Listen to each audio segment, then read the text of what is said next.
Hey, thank you all for being here today. I first would like to welcome our friends from the Senate. Chairman Tester and Ranking Member Moran will be along later. We thank them for joining us here. We were at their house last week, and they're in our house today, and we're glad to have them here. You know, I also want to welcome Mr. Timothy Borland, Commander-in-Chief of the Veterans of Foreign Wars of the United States. And I would be remiss if I did not take this opportunity to congratulate former VFW Executive Director Bob Wallace on his decades of service to our veterans. And I wish him well in his retirement. Bob, I would also like to congratulate Mr. Ryan Galusi. Okay, yeah, people mispronounce Bost all the time too, so you know. On the being here, the first post 9/11 veteran named as the Executive Director of the VFW's Washington office. Congratulations. I'd also like, if I could, now understand that I want the people that might be watching this and they're looking out across this crowd, understand we have this room full and 2 overflow rooms full. So we have a great amount of our veterans in attendance, and we appreciate you for being here, and we thank you for your service. But there's a certain group of you that I'd like to recognize, and that's from my home state of Illinois. And if you're from Illinois, if you stand up and say hi and wave, and there they are in the back. There they are.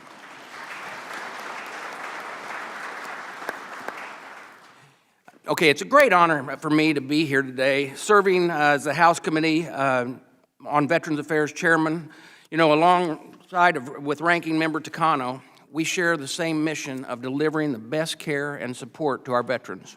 You know, I'm proud of everything that we accomplished in last Congress, but we all know that the work is far from over.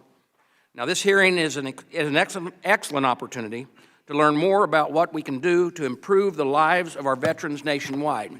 Now, the VFW has vitally important information and insight into what the veterans actually experience and when they go to the VA. Our committees need your help to ensure that veterans receive the services they deserve. As chairman, one of my main priorities is ensuring that the VA properly implement the PACT Act. This law was a long overdue and it's a long overdue win for veterans and their families. It is now our responsibility to hold VA accountable to ensure that toxic exposed veterans have access to the care they need. You all know better than anyone what does and does not work. We need you all to be vocal so we can address any problems when they arise. Another one of my priorities as chairman is ensuring veterans' Second Amendment rights are not taken away just because they need help managing their benefits. You know, I am proud of the legislation, H.R. 705, the Veterans Second Amendment Protection Act, and grateful for the 58 members of Congress who've joined me in this effort. I appreciate the VFW's support on this issue. We will end this discrimination practice this Congress, guaranteed. This effort, and many more made by my colleagues in the House and in the Senate, are a good start, but we need to keep up the fight. Veterans are still fighting a VA bureaucracy to access the health care they need, when they need it, where they need it. They're enduring long wait times for their earned benefits or getting a simple question answered.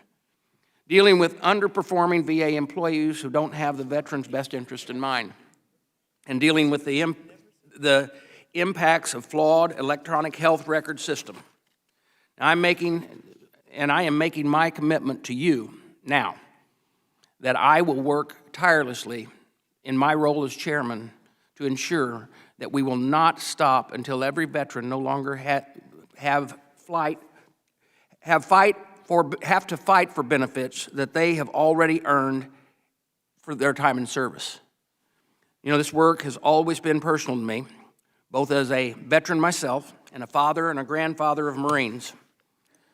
Generations of veterans have earned a system that works for them. This is my #1 priority.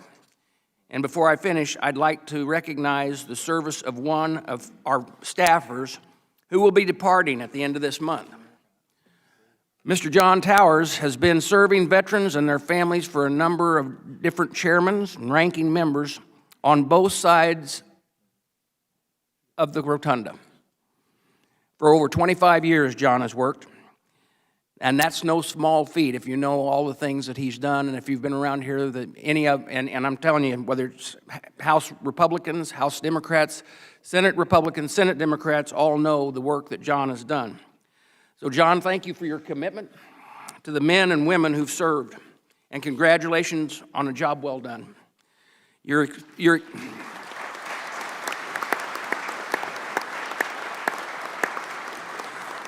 experience, sense of humor, and friendship will be missed around this place.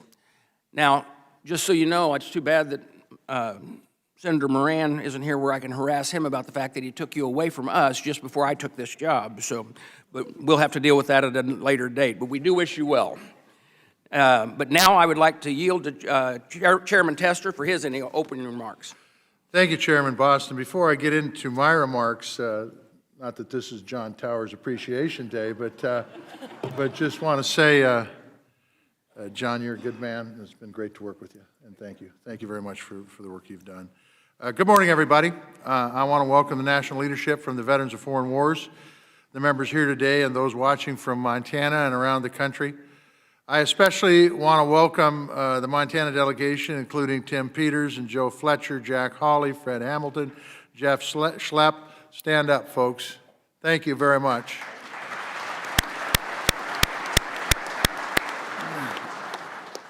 I had a chance to visit you guys yesterday, and I just want to thank you for what you do every day for the folks back home in Montana. Commander Borland, thank you for what you are here today to do, and for your continued VFW advocacy for our nation's veterans. The VFW played a critical role in helping get the PACT Act signed into law. And I just want to tell you, that isn't just a statement, that is a fact. The lady sitting behind Senator Kelly to his right did an amazing job in a hearing we had because she held folks like me accountable. And we want to thank you for the work that you've done. Now, I'm looking to you again to help us understand how implementation is going. We don't often talk about it enough, but the PACT Act delivered more than expansion of health care and benefits. It also strengthened the VA's ability to establish new facilities to serve our veterans. We took historic steps that invested in the VA's infrastructure through new recruitment and retention incentives, funding for 31 new health clinics and research facilities, and additional tools to build clinics and cut government red tape. We also gave VA expanded authority to repurpose and lease out unused or vacant buildings, benefiting veterans and saving taxpayers' funds in the process. To continue to improve infrastructure for veterans, we need to make VA construction planning more efficient. We need to increase oversight and provide more stable funding. And that is why I'm proud to work with the VFW for several years to draft legislation, the Bill for Veterans Act. I hope we continue to work together and get this one over the finish line. We also need to protect new PACT Act benefits. I'd like to hear from you about what you're seeing and what you're hearing from veterans on the ground when it comes to frauds and scams. We've heard about issues with attorney fees from the Camp Lejeune Justice Act, and we know that VSOs have endorsed multiple bills to establish caps, including the VFW. We thank you for that.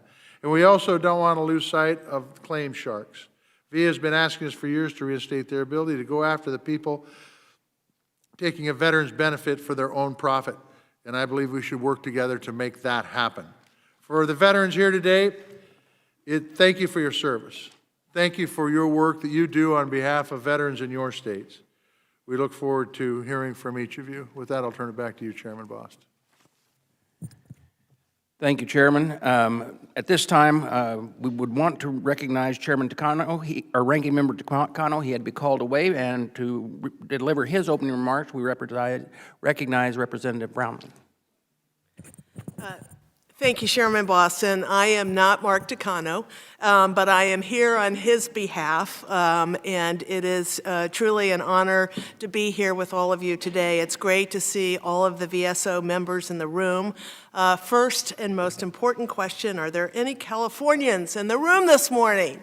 All right, a very special welcome to you. So it's an honor to join all of the members of the House and Senate Committees of Veteran Affairs to hear directly from the Commander-in-Chief and representatives of the veterans of foreign wars.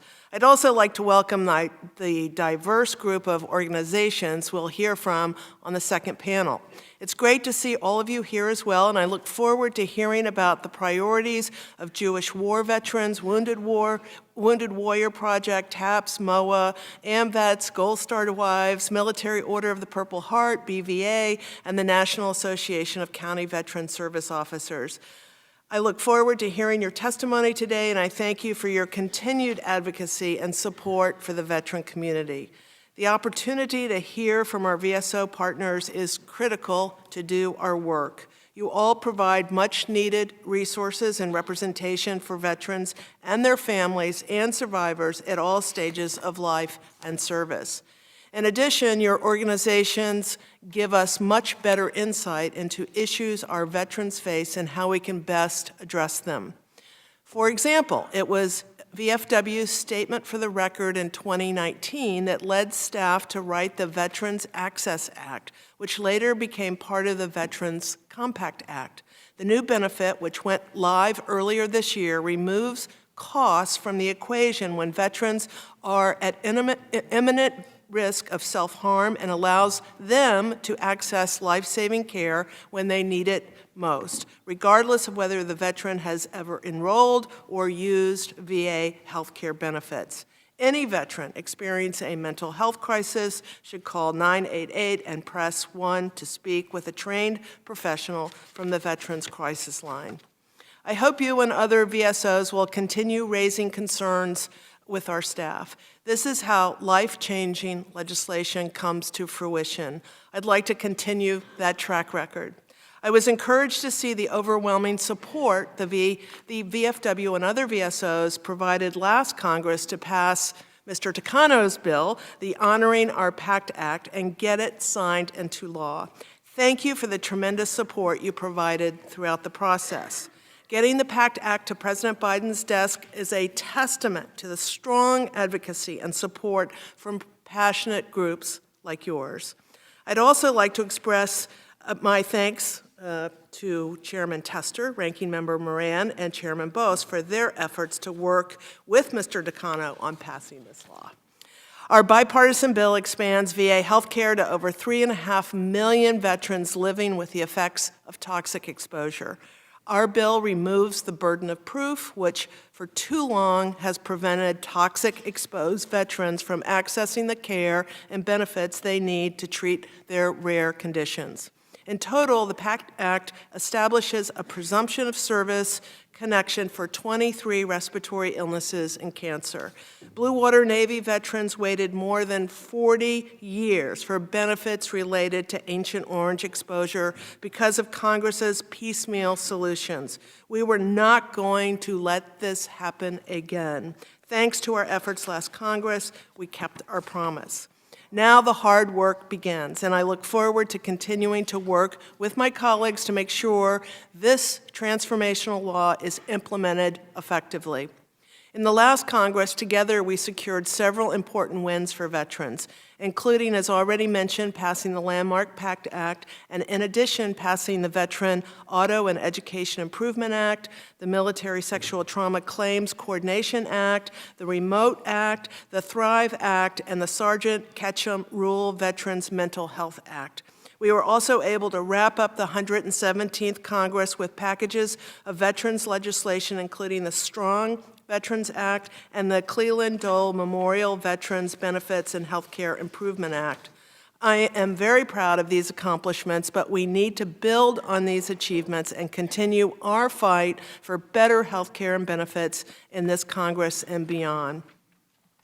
Mr. Takano's priorities and my priorities for this Congress include opposing efforts to cut over $31 billion in VA funding, including funding for the 3.5 million newly eligible toxic-exposed veterans, preserving women veterans' freedom, delivering a VA for all veterans, modernizing VA care for the next generation of veterans, ensuring that no veteran is forgotten, working to end veteran homelessness and food insecurity, ensuring benefits parity for Americans' veterans, rejecting efforts to privatize the VA, conducting critical oversight and implementation of suicide prevention and toxic exposure bills, and empowering VA to fulfill its fourth mission capabilities.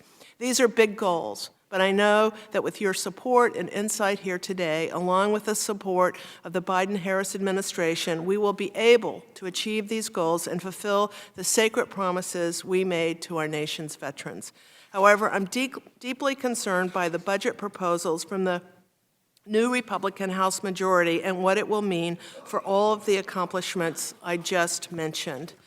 VFW represents the largest number of combat veterans in the country, and the VSOs on our second panel represent hundreds of thousands of veterans and survivors as well, many of whom are eligible for new care and benefits due to the passage of the PACT Act. What Republicans are proposing would hollow out veteran programs and pit veterans' funding against other domestic priorities. What programs would you cut that serve your fellow veterans and fellow Americans? Do they propose restricting which toxic exposed veteran can receive health care and benefits?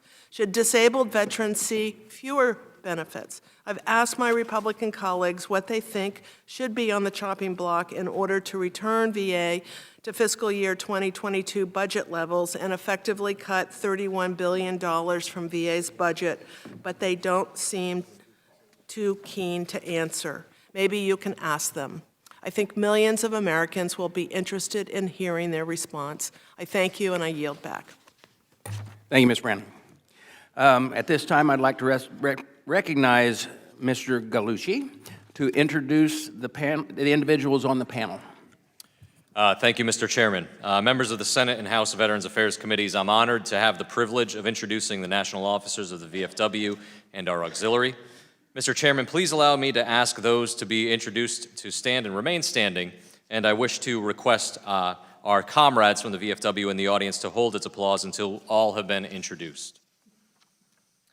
From the VFW Auxiliary, the National President of our VFW Auxiliary, Jan Reep from New York, Senior Vice President of our Auxiliary, Carla Martinez of Utah, Junior Vice President, Brenda Bryant from Missouri, and the National Auxiliary Secretary-Treasurer, Ann Pantelikos from Connecticut, as well as the Junior Vice Commander-in-Chief's wife, Carol Liphart from Georgia, and the National Officers of the Veterans of Foreign Wars, Senior Vice Commander-in-Chief, Dwayne Sarmiento from New Jersey, Junior Vice Commander-in-Chief, Al Liphart from Georgia, Junior Vice Commander-in-Chief Designee, Carol Whitmore from Iowa, Adjutant General Dan West from Texas, Quartermaster General Mark Garduno from Delaware, Assistant Adjutant General Brian Walker from Tennessee, Chaplain Deborah Halter from Missouri, Judge Advocate General Thomas T.C. Rollins from Mississippi, Chief of Staff Cynthia Archuleta from Arizona, Inspector General Sean Watson from Guam, Surgeon General Daniel Kell from New York,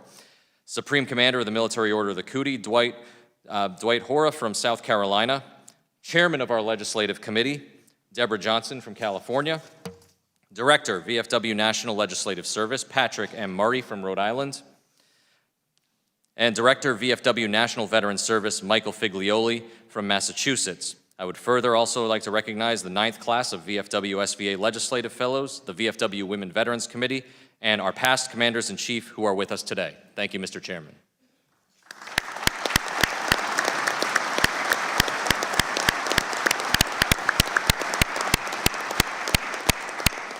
Thank you, Mr. Gallucci, and thank you all for being here today.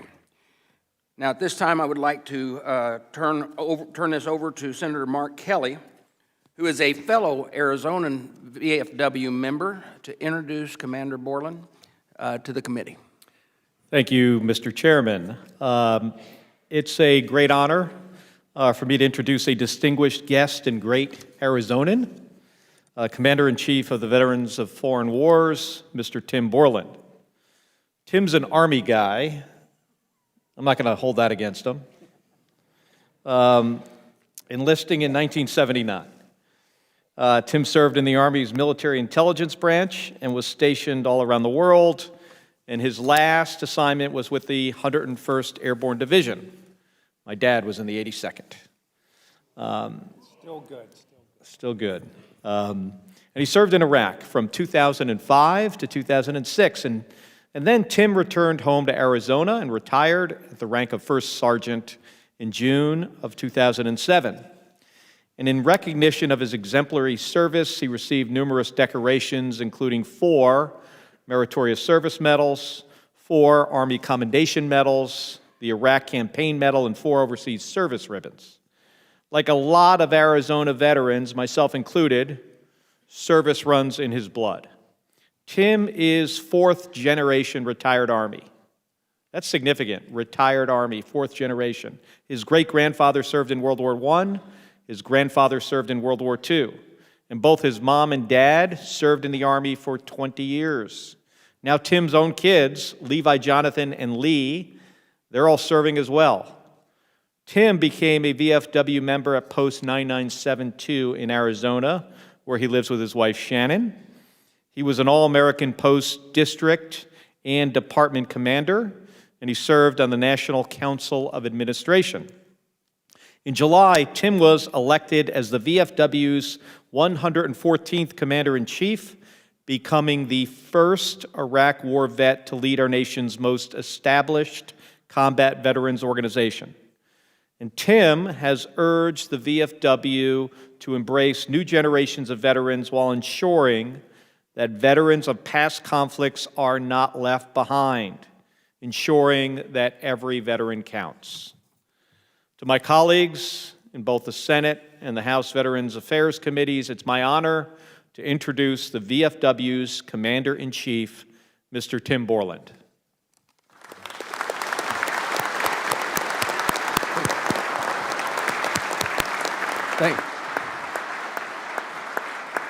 Thank you, Senator, and if you would like to stay, we would be more than happy to have you here, but if not, we understand how this place is, and you're free to leave if you need to. Now I would like to recognize Commander Borland for 5 minutes for your opening statement. Well, first of all, thank you, Senator Kelly, for that warm welcome. Chairman Tester and Bost, ranking members Moran and Takano, members of the Senate and House Committees on Veterans Affairs, it's my honor to be with you today on behalf of more than 1.5 million veterans of the Veterans of Foreign Wars and its auxiliary of the United States to fulfill our obligations to Congress and to provide consistent reports to Congress. I would like to begin by thanking the members of the committees for your hard work in the 117th Congress, working across the aisle and across chambers to pass legislation that truly shows that every veteran counts. With reforms like the PACT Act, your committees continue to be examples of how work should be done on Capitol Hill. The VFW's full written submission covers much more, such as working to help our caregivers, addressing veteran homelessness, VA's flawed efforts to update its health record, and the full accounting of our nation's POW, MIA. And with this is why we fully support the mission to bring all our mission service members home.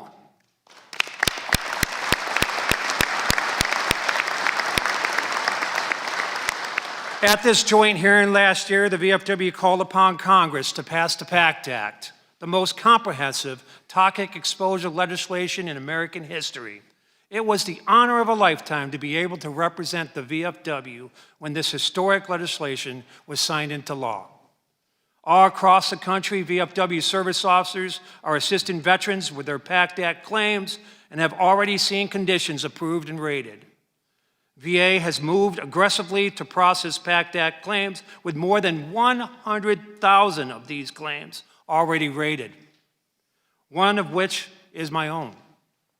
VA has also worked with VSOs like the VFW to clearly communicate what veterans should expect from the process. Veterans can visit pactactinfo.org to learn more about their benefits and to link up with VA-accredited service officers to help them apply. This service has already helped thousands of veterans free of charge. While the PACT Act is a big win for veterans facing exposures, We must do more for the surviving families who are left behind when loved ones die in the line of duty and from service-connected injuries or illnesses. The PACT Act finally fulfills a critical promise to many survivors who now qualify for benefits, but DIC is still not equal to other federal survival programs. The VFW urges Congress to pass legislation that would fully increase DIC payments to survivors from 43% to 55% to get with parity of the other federal agencies. With this passage of the PACT Act, the VFW has seen an increase in online ads from predatory claim consultants that we call claim sharks. They target veterans' earned VA benefits, promise them increase of VA disability ratings. They argue that the high fees they charge make them more effective in assisting veterans than the free services our properly trained VA accredited service organizations, county VSOs, and accredited agents or attorneys. Several of these predatory companies have made statements that there's no path for them to seek VA accreditation. But this is completely untrue.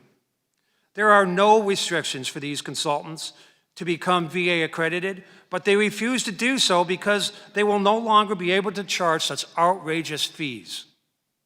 They would also be subject to oversight by the VA's General Counsel. Currently, these companies have no accountability, no oversight, and no penalties. In fact, one company during the House Veterans Affairs hearing provided inaccurate testimony when asked about receiving a cease and desist letter from the VA. Companies that prey upon veterans and blatantly disregard congressional oversight authority should be held accountable, period.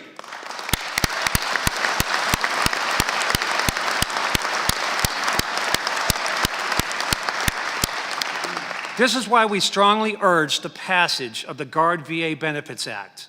If VA representatives charge for claims help, they would lose their accreditation and be subject to both fines and jail time. Claim sharks should be treated the same way. The VFW believes VA benefits are a critical tool to not only help veterans succeed after service, but also protect against suicide. Suicide prevention is not simply a clinical priority that should not be viewed as such. Suicide prevention should encompass benefit usage and delivery alongside mental health care. For far too long, suicide prevention has been viewed as simply a mental health issue when that is only half the battle. VA economic benefits can prevent veterans from ending their lives. An example of this key link to suicide prevention is addressed by one of this year's VFW SVA Student Veteran Fellows, Chet Bennett, who is here with us today. His proposals highlights financial stress increases many of the risk factors associated with mental health crisis. Studies have shown that veterans with PTSD who are also experiencing financial stress exhibit an increase in many risky behaviors, including suicidal thoughts. This is why VFW believes VA's Office of Suicide Prevention needs to be moved out of the Veteran Health Administration over to the VA so it can report on and utilize information across the agency to combat suicide. Keeping this critical office in VHA prevents it from reaching its full potential. Each time a veteran uses a benefit, we have an opportunity to provide resources for suicide intervention. Access to economic opportunity benefits from the point of transition is critical. We owe it to our veterans to understand every access point to VA and how it affects their well-being. This is how we show every veteran counts.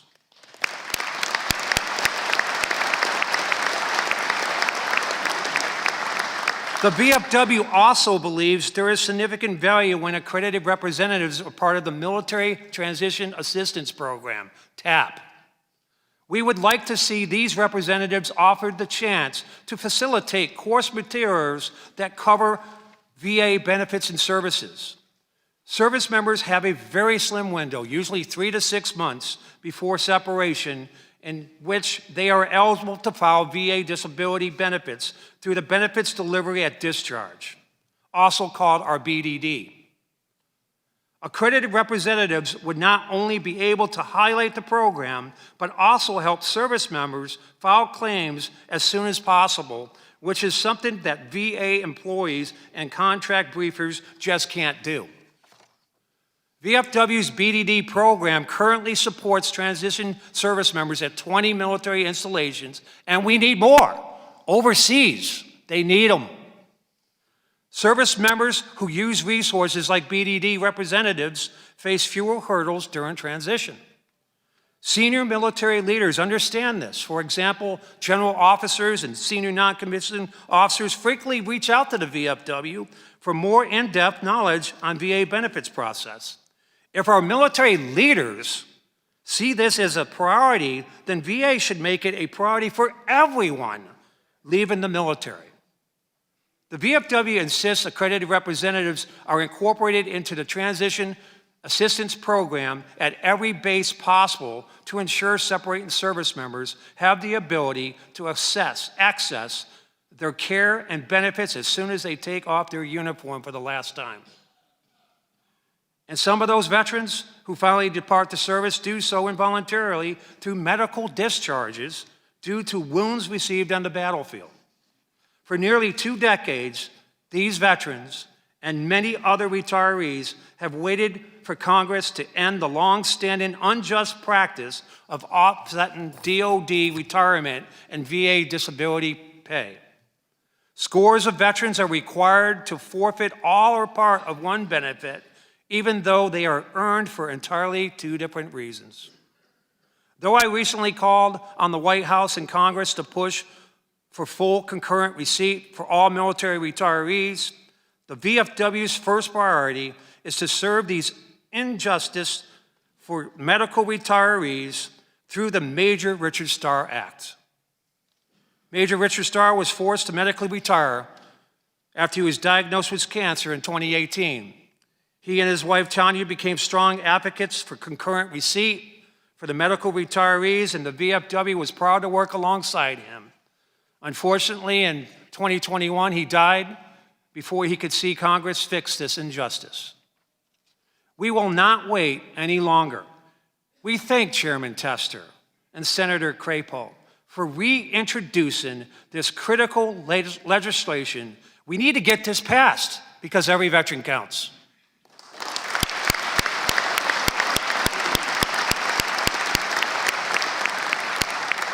Before I close, I need to speak to a problem I just saw firsthand. Visiting American soldiers serving on the front lines of NATO in Poland, Ryan Gallucci and myself had the honor to go there and met with key leaders. It was clear to me that many Americans do not fully understand what we are asking our service members to do today, which makes it hard for the commanders on the ground to inspire those they lead. Thankfully, one simple solution can help. When Russia invaded Ukraine last February, we quickly sent our service members to 9 countries in defense of NATO, most of them National Guard soldiers. The VFW calls on the DOD and Congress to properly recognize the immense contributions of those who have served and are serving on the eastern flank of NATO by awarding them the Armed Forces Expeditionary Medal for deterring Russian aggression.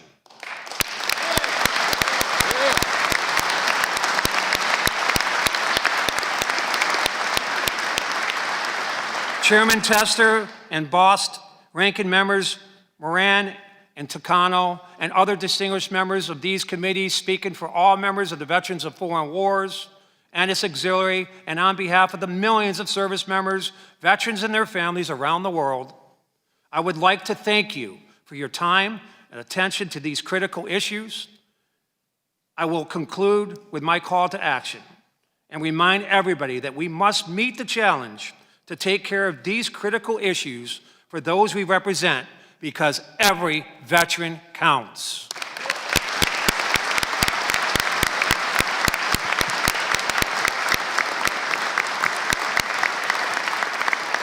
Thank you. This concludes my remarks, and I'm prepared to answer any questions you may have. Thank you, Mr. Borland, for your testimony, and I will recognize myself, if I can, for 5 minutes to start the questioning. Commander, you know, currently, a veteran loses their Second Amendment rights when they are appointed a fiduciary to manage their VA benefits. My bill, H.R. 705, would ensure that these veterans receive due process before they are deprived of their right to bear arms. Do I have the VFW support for my bill? Thank you. I forgot to...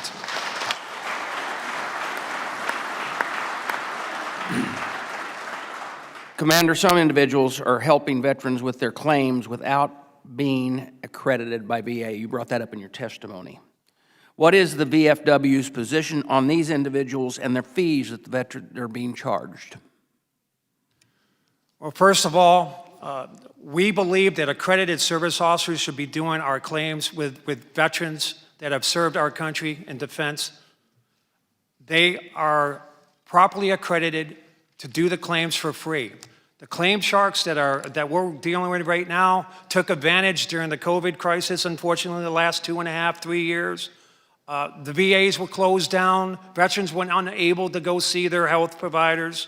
So these claim sharks are out there out of control, contacting veterans through any means possible and promising them VA disability claims at outrageous percentages. But these veterans had to get something done because VA was unable to do it at the time because we couldn't go there. For more of this, I would like to pass it to Pat Murray, our National Legislative Director. Thank you, Commander-in-Chief. Chairman Boss, the bottom line is if accredited representatives charge fees the way they do, they would be fined or possibly imprisoned. We want that same standard met for everybody helping prepare, present, and prosecute claims before Department of Veteran Affairs. Thank you. Commander, your testimony highlights the importance of the Transition Assistance Program for service members. However, spouses are often left behind by DOD during the transition period. What steps should DOD take to ensure that spouses are also included in the TAP program, and what is the importance of this? That's a great question. Back when I retired about 18 years ago, we had in the Army what was called ACAP. We were only allowed 1 year to transition out of the Army. At least the Transition Assistance Program allows these service members 2 years to process out of the Army. And all we need to do is get with DOD and other military major commands and allow the spouses to attend these briefings with their service members so they too can benefit with the transition of them leaving the service. Yeah, I agree with you on that, and I'm running short on time, but I'm just glad we have the TAP program. Many in this room have heard me say before, whenever I got out, whether it was a TAP program, the TAP program was my commanding officer tapping me on the shoulder and said, "See you later." That was it. But I am glad with the TAP program that is available. With that, I will yield back and turn and recognize Chairman Tester for his 5 minutes. Thank you, Chairman Bost, and thank you for your testimony. I appreciate it very, very much. To improve infrastructure for veterans, we need to fix several areas, including infrastructure staffing levels, cutting VA red tape, more oversight, and stable funding. Commander Borland, can you or a member of your team tell me how you think the Build for Veterans Act would push the VA to increase their capacity and actually deliver more projects for the VA each year? Yes, sir. First of all, the Build Act is providing $60 to $80 billion. We think that the management of the infrastructure and the contractors need to be oversighted. We need them to be more involved in the development of infrastructure. This includes computers, air conditionings, water pipes, buildings. The better we make the VA facilities for our veterans, the more we'll get nurses and doctors to step up and possibly work for the VA. Pat Murray, if you'd like to add some more to that, this is his expertise. Thank you, Commander-in-Chief. So, Senator Tester, we support the Build Act. We've worked very well with your office to to craft that. What we need to do is begin by building internal capacity at VA, hiring more people to actually oversee these projects, because the chief mentioned there's $60 to $80 billion worth of backlog. And if we want to knock that down in 10 years, that means $6 to $8 billion at least to start to begin to drop that. They've only been, for the past few administrations, pushing anywhere from $3 to $5 billion annually for that. We need to increase that and end the infrastructure problem. Appreciate your guys' views and support on that. Infrastructure is really important for a number of reasons, not the least of which is recruiting more docs and nurses in the VA, which is another issue, which I'll probably let somebody else deal with. I do want to talk about VA medical cannabis and the VA Medical Cannabis Research Act of 2023, which requires further research by the VA to understand cannabis efficacy and treating ailments facing our veterans. Effective treatment options must be based on comprehensive research, science, and VA research should empower veterans to make informed decisions about their health. So I'd love to know your guys' view if you feel VA has been proactive in conducting research on veterans' cannabis use, and what can be done about it if the answer is no. First of all, Mr. Chairman, we support this. Okay. We have mixed emotions with veterans, either in favor or against, because it's cannabis. But there are military personnel out there that have TBI and mental health, PTSD issues that find cannabis as another solution to solve their issues. And it also reduces medication that's provided by the VA. There's a lot of veterans out there that get so much medication, they don't know what to take half the time they have it. Some of them have poor eyesight and they take the wrong medication. This will prevent overdose. This will prevent a lot of other issues. Medical cannabis is a possible solution to help with TBI and mental health issues. On more of this, if Pat Murray would like to add, I'd be more than happy to hear his suggestions. Hey, Chief, just to put a final stamp on that, yes, sir, we are in favor of researching that. We want to be smart about as many alternative therapies we can provide for our veterans around the country as possible. We don't think VA is doing enough of a good job on that. They've been dragging their feet. They've been saying they've been doing studies and research for years. We're waiting to see the results, as everybody is. We want to see that actually get done appropriately. Thank you. And Mr. Borland, I have the same reservations about this as you do. And I think that if we can get good research, it could help clear up a lot of problems. One last thing, the GUARD Act is being introduced today, and it's probably because of your testimony why it's being introduced. So thank you.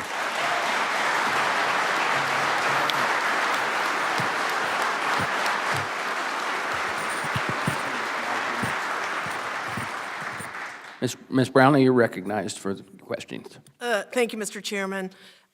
Commander Borland, in your testimony, you discussed how critical it is that we do more to serve our veteran caregivers. In addition to the caregiver program, there are several programs across VA that can serve elderly and disabled veterans, allowing them to stay in their homes and out of institutionalized care.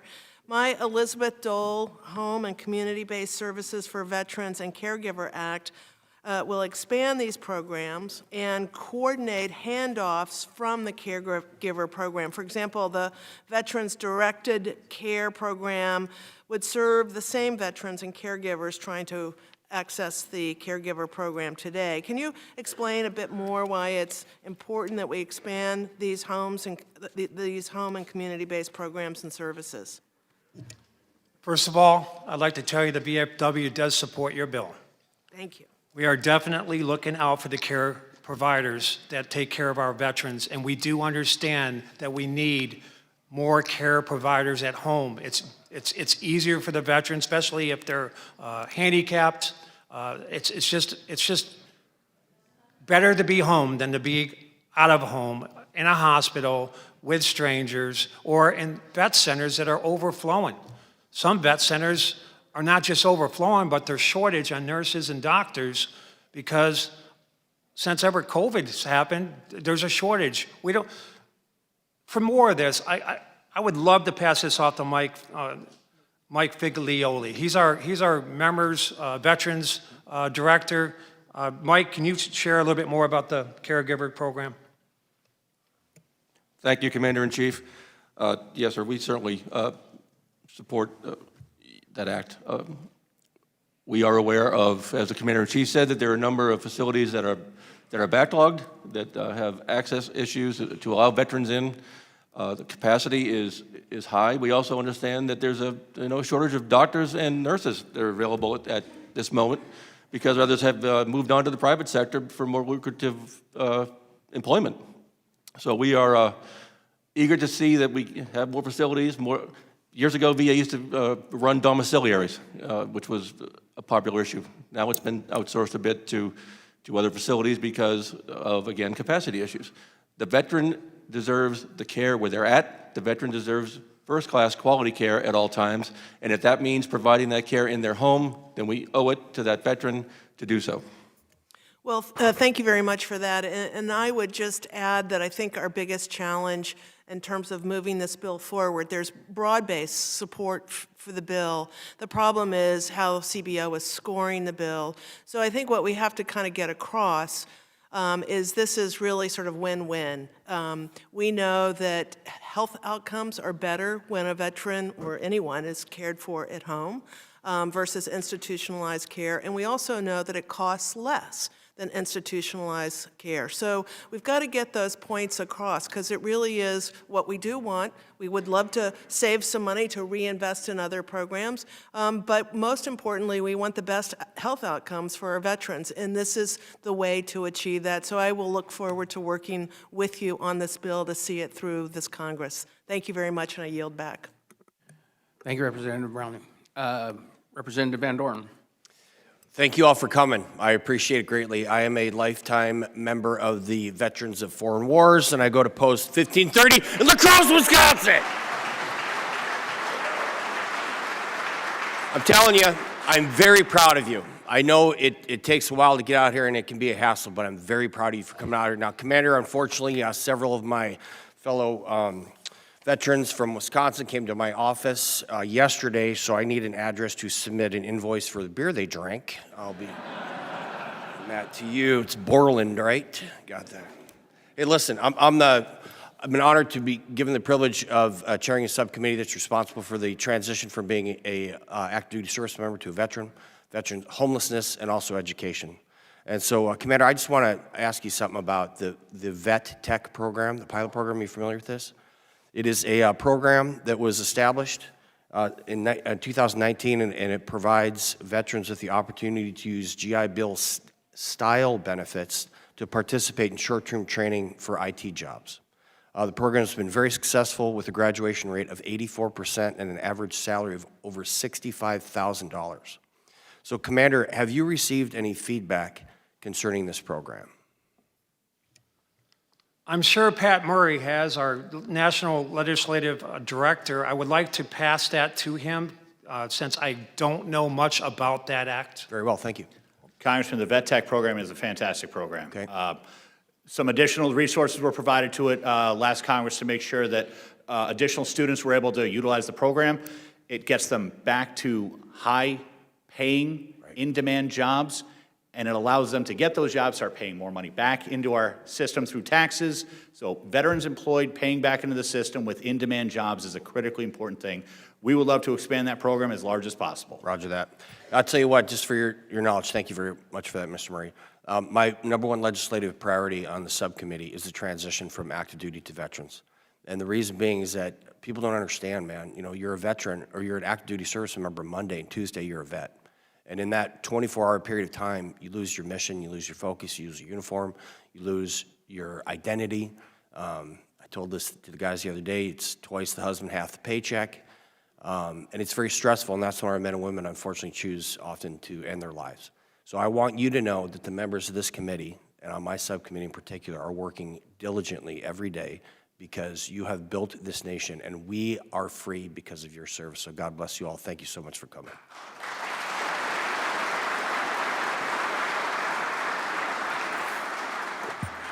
Representative Pappas, you are recognized for your question. Thank you very much, Mr. Chairman. I want to thank the leadership and membership of VFW for joining us here for this hearing, with a special shout out to my good friends from the Live Free or Die state of New Hampshire who are here. I'll see you later in my office. Unfortunately, we have no beer in my office, but it'll be great to see you nonetheless.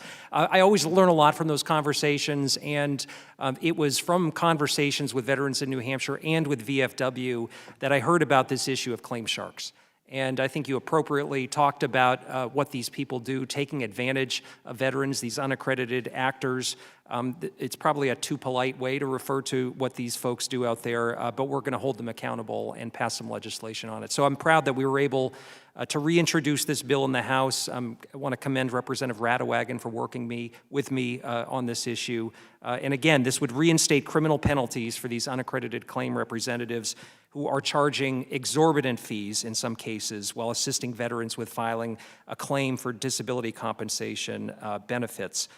We know that VFW, like other VSOs, helps veterans filing these claims through their VA-accredited representatives. These accredited representatives are the only individuals who are authorized to prepare, present, and prosecute VA claims, as has been said, on a veteran's behalf. So I was going to ask you about what concerns you have. I think you stated that very clearly, and we look forward to working with you to pass this legislation. And I just want to say these Hill visits do have an impact on the number of co-sponsors we get and the momentum that we get behind important common sense ideas like the GUARD VA Benefits Act. Maybe I could just ask you this question. As we work to pass this legislative solution, do you think there are other things that VA could be doing to raise awareness and education around the problem of unaccredited representatives who are charging fees for our veterans? First of all, sir, I want to thank you for sponsoring that bill. It's a critical bill for our veterans. We need to let our veterans know that our service officers are out there to do it for free. We need to also hold these claim sharks accountable for what they're doing. They need to be VA accredited. They need to reduce, we need to put a cap on it, for God's sakes, the way they go after our veterans out there. It's just unheard of. The veteran serves our country. We stand for the country. We stand and fight for the country. We give the ultimate sacrifice.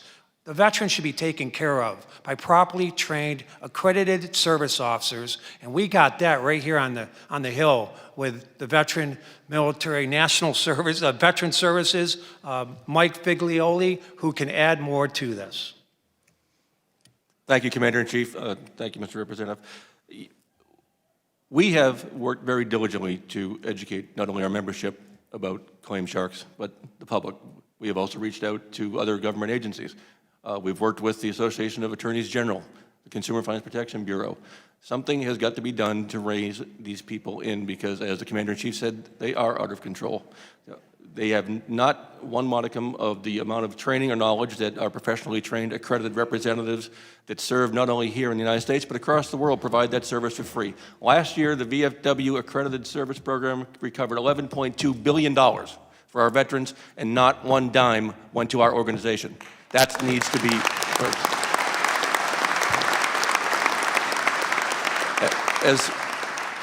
As the executive director said back in April, I agree. The Capitol Police should have stopped them at the door. They deserve to be in jail. And with that, I yield back. Thank you for your work. I yield back my time. Thank you. Representative Crane. Thank you guys for coming today. I gotta admit, I feel a little out of suit and a little exposed because you guys all have these really cool hats and I've got none. And I'm losing my hair, so that's why I wear hats all the time. I think we could all admit that my colleague, Congressman Van Orden from Wisconsin, really needs a hat. And you guys agree to that? All right. I do want to say something real quick. One of my colleagues on the other side talked about, Republicans and budget cuts, right? I know you guys heard that. And I'm hoping you guys know why. We are $31 trillion in debt in this country. I go from meeting to meeting to meeting with this group, small business group, Veterans Affairs groups, everybody and everyone. Do you know how many times I go into a meeting where somebody tells me, hey, you guys are doing such a great job funding us, we don't need more money. Never happens.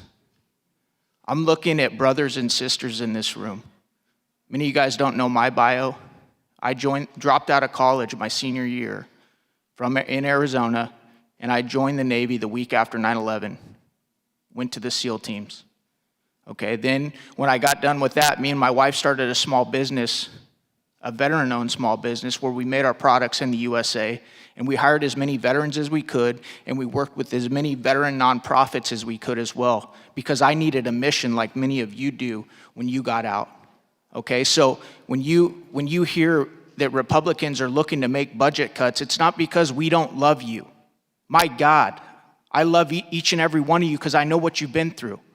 Okay, but I want you guys to understand that. How many of you guys agree that our service to this country doesn't end when we take off the uniform? Right? Guys, I never wanted to be a congressman. I certainly never wanted to get into politics. You guys know why I'm here? Because I am scared to death that my daughters aren't going to be able to enjoy what we've enjoyed because of the fraud, waste, abuse, and corruption up in this town. So yes, we are looking at how can we do things better? How can we do things more efficiently? And I know you guys all saw it in the military because I saw it. Some of the just nonsense that we would do, some of the nonsense that we would spend money on, and this is the same government. Okay, so yes, we are looking at how to reduce the budget and the reckless, out-of-control spending. And guess what? We're still going to try and take care of our brothers and sisters out here because we love you guys and we care about you, and many of us come from the same units that you do. Does that make sense? So I just wanted to make sure that that was said because it is a real issue up here, and it's a real problem that needs to be addressed. Thank you guys so much for showing up today, and I hope that we can continue to work with this group and others to offer veterans amazing care. Thank you.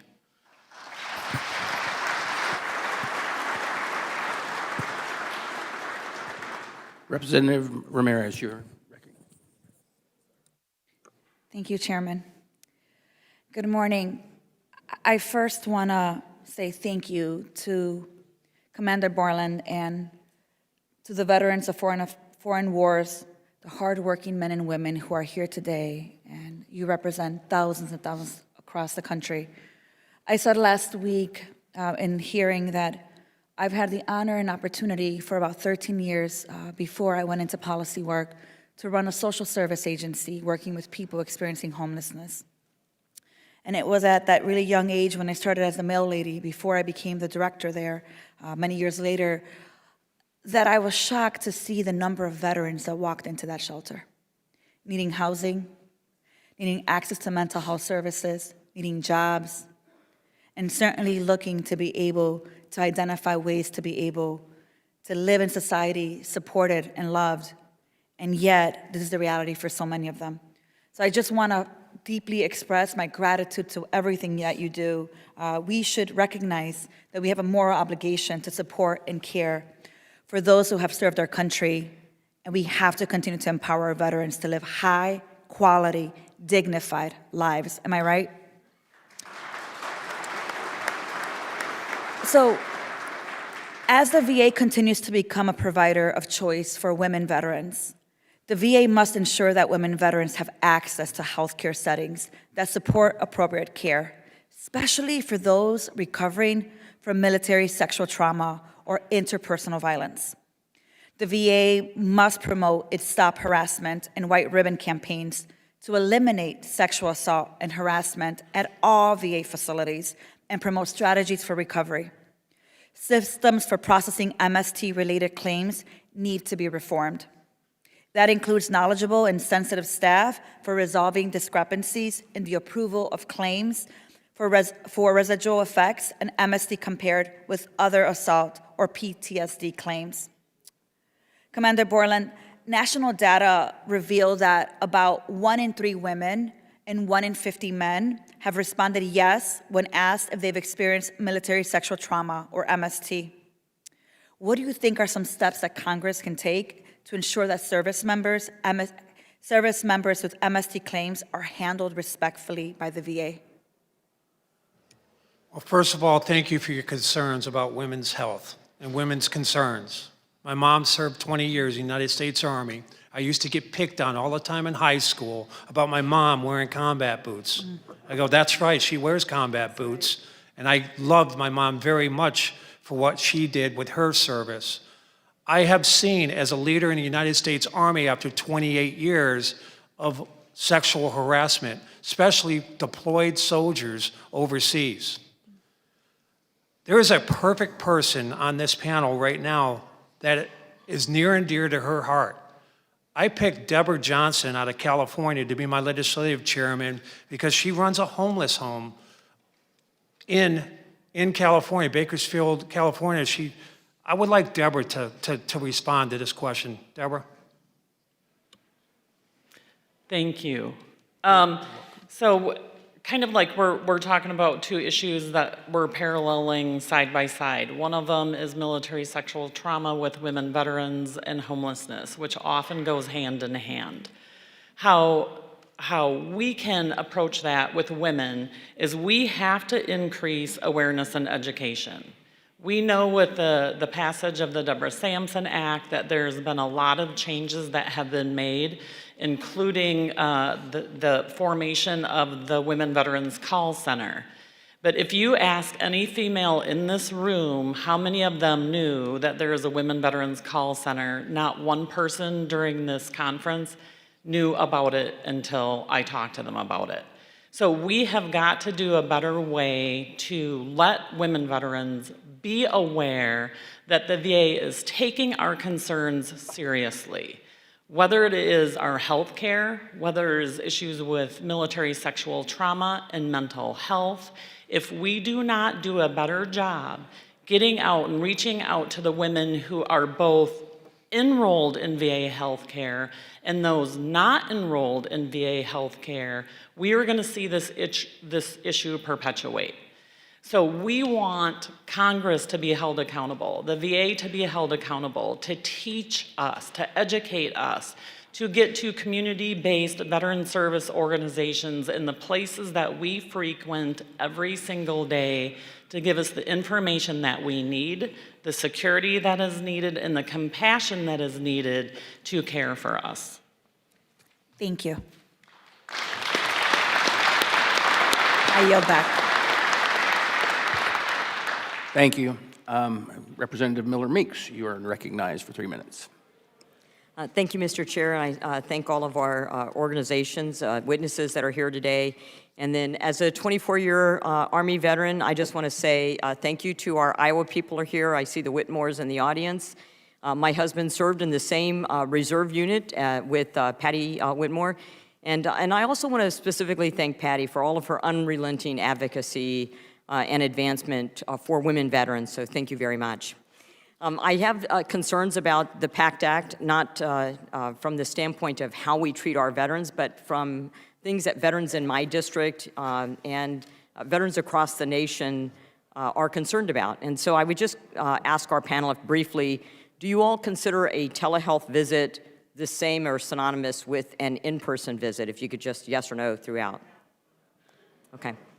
Thank you. That's what I conveyed to Secretary McDonough this morning.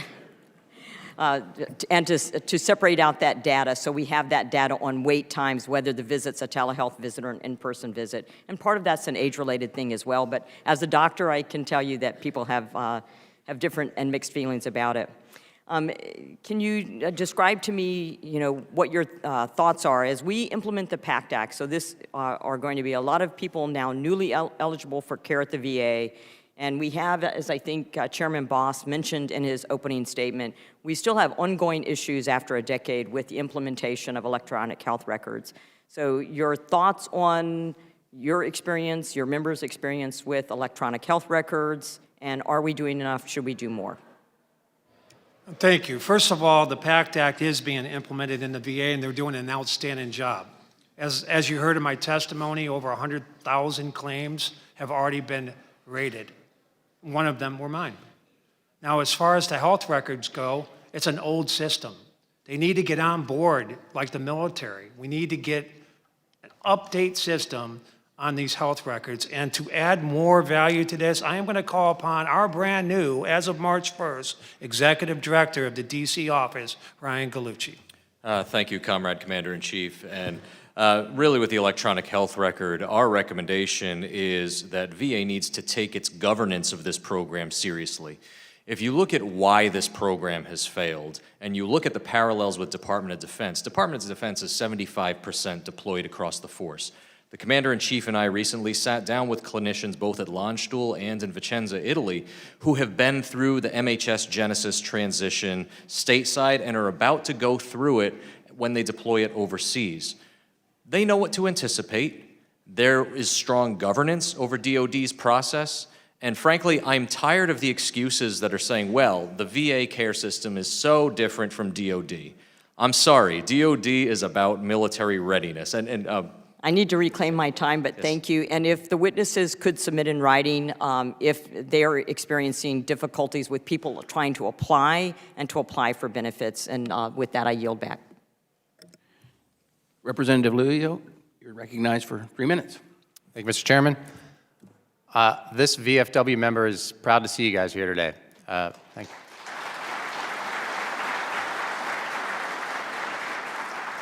I know you do a heck of a lot for my fellow veterans day in and day out, at home, certainly here in Washington, so thank you. I see you. We're here for you. I want to respond to my colleague, a fellow Navy veteran, about cuts. This country has a sacred obligation to all of you, to all of us, to care for you. That is a bond that I will not have any part in breaking, and certainly not when we have a government that has billionaires and huge corporations who don't pay their fair share in taxes. So whatever's going to happen in our budget over my dead body does come out of your care and our VA. I want that to be clear.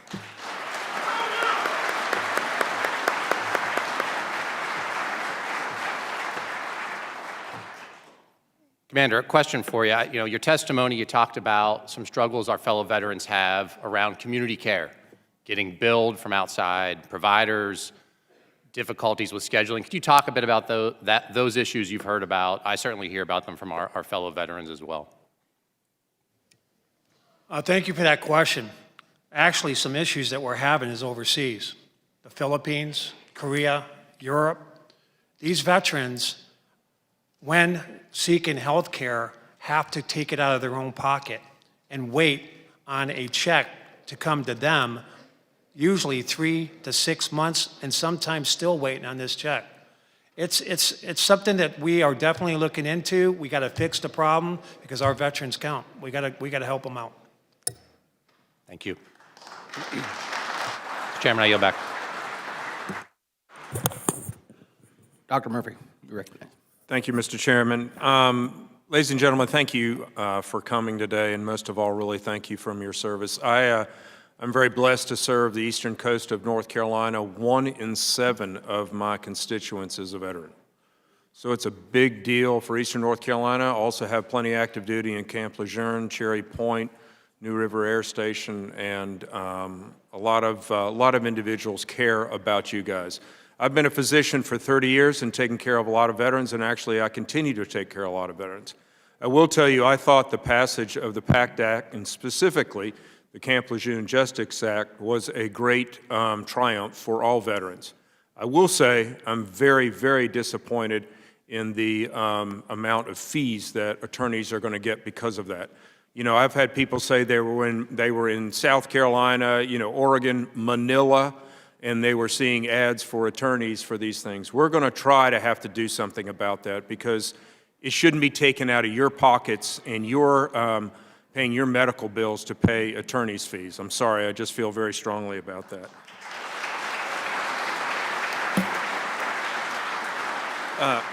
I just would like to say something. Just put this in your hat and think about it. The VA in 2021 spent $233 billion in health care for 9 million enrollees. Compare that to Britain, to the English healthcare system that spent $308 billion for 67 million enrollees. So the VA spends 5 times as much per person as the British healthcare system. and think about the problems that you have with the VA system.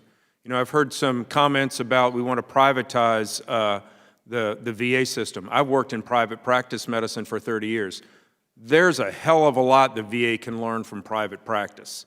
And the fact that you guys have problems getting in, getting referrals, is an absolute slap in the face. It is more government bureaucracy.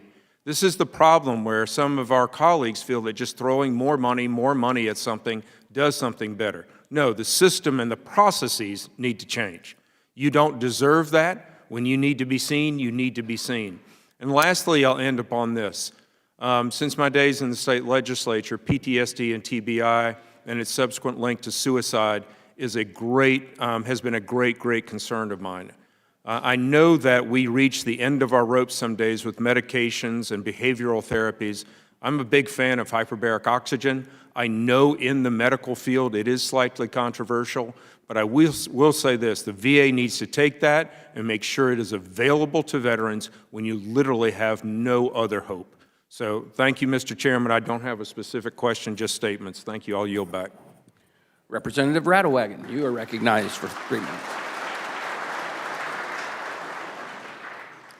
Thank you, Mr. Chairman, Acting Ranking Member Brownlee. It's an honor and a privilege to be here today, and I want to thank the VSOs for making this trip here to D.C. every year. A special aloha to the Hawaii delegation. My question is for Commander-in-Chief Borland. The VFW has expressed support for the GUARD Act, of which I'm an original sponsor, co-sponsor. Some of the benefits prep companies that would be affected by the bill have stated that they provide veterans a choice and fill a need that isn't being met. They claim that they only have the best of intentions when it comes to helping vets receive their benefits. Old adages about good intentions aside, could you please describe what sort of safeguards VFW and other VSOs have in place for representing vets with their benefits claims? And why is it so important to have a formal accreditation process?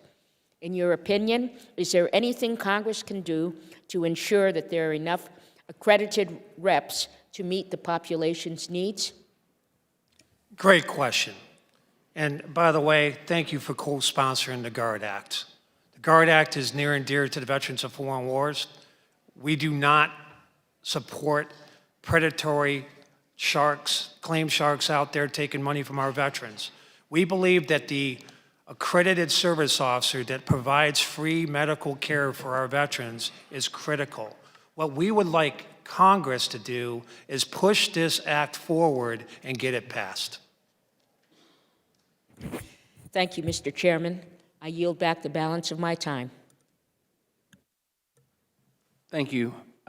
Representative Rosendale, you're recognized for 3 minutes. Thank you, Mr. Chair. Appreciate it. Thank you, Commander Borland and the rest of the VFW for being here with us today. We really do appreciate the meetings that we've had over the last couple of weeks, and I would certainly appreciate the attendance here of my delegation from Montana, especially well. Over the last 2 weeks, we've been talking about these issues that Congress can and should do to help our veterans. One of the most important things that we can do as policymakers is to help our veterans is not to send them into conflicts unless it is essential for the national defense. Unfortunately, over the past 25 years, Congress has failed in this regard. It's our obligation to secure our nation and to put the American people first, not to send our sons and daughters overseas to participate in a conflict that does not serve our national interest. In your testimony, you point out that suicide prevention is not simply a clinical priority and should not be viewed as such, Commander Borland, and I appreciate that. I served for several years on a board for a private nonprofit mental health agency and saw a full spectrum of mental health conditions, okay? Can you please elaborate on your comments? Sir, suicide prevention in the VA right now is more linked to mental health than it should be. It shouldn't just be in mental health. It needs to be abroad. It needs to be out in the whole entire VA system. We need more data. We need to know what these individuals are going through. We need to know what they're dealing with. We don't want to get into their private lives. We don't want to get into their private business. Mental health is a very private and individual's concern that doesn't need to be spread worldwide. What we're concerned about is trying to prevent suicide. And the more that we know, the Veterans of Foreign Wars and the VA as a whole knows about suicide prevention, the better. We need to take care of our veterans, period. So I agree with that. It has always been my belief, and we are now starting to get the Veterans Administration to recognize this, to treat the individual holistically, to look at their diet, to look at other elements that they may be suffering from so that we can drill down and find out what is causing these other problems. And so we're on the same page. I also appreciate the different organizations that have been trying to meet the veteran where they are and treat that. I personally have participated in the Warriors and Quiet Waters program, fly fishing for veterans. I participated in the Wounded Warriors program because each individual addresses their needs in a different way. Are there any suggestions that you could recommend to this committee? I think what you just used as examples is an outstanding thing. We have a lot of things. We have camping for soldiers, fishing for soldiers, anything that can take a soldier, well, I'm saying soldiers because I was Army, so apologize, for service members. Anything for service members leaving the armed forces today, especially with mental health issues, to get their minds off of combat, to get their minds off of suicide, to get their minds off of being guilty, survivor's guilt, for God's sakes. Some military service members leaving the service today have survived situations where they've lost partners, they've lost their own men and women, and significant things have happened. These programs that we offer outside the VA system is needed for these. It's like a peer-to-peer kind of thing. Get them out with other individuals that are dealing with the same thing, and get them out doing some things that will keep their minds clear and free. Thank you. Thank you very much, Welcome. Mr. Chair. I yield back. Thank you. And Commander, thank you, and I want to thank the VFW for being here today and to share your views, and I want to thank the audience members for coming in from all corners of the U.S. today. And as I said off the start, you know, this room is full and 2 overflow rooms are full, and we thank you for being here. Now, just so you know, I'm going to ask a special favor before I dismiss this panel. We have our next group that's coming in, and many of them are disabled veterans, including our blind veterans. If you would, if everybody could, while leaving, use the back door back here, that will put the flow this way and be respectful of our other veterans and make sure that we have a big crowd, and it's great to have you here. And let me tell you, from the years of COVID, it is so good to actually have you here in person. And so, Commander, the first panel is excused, and we will now recess briefly to bring in the witnesses for the second panel. So thank you very much.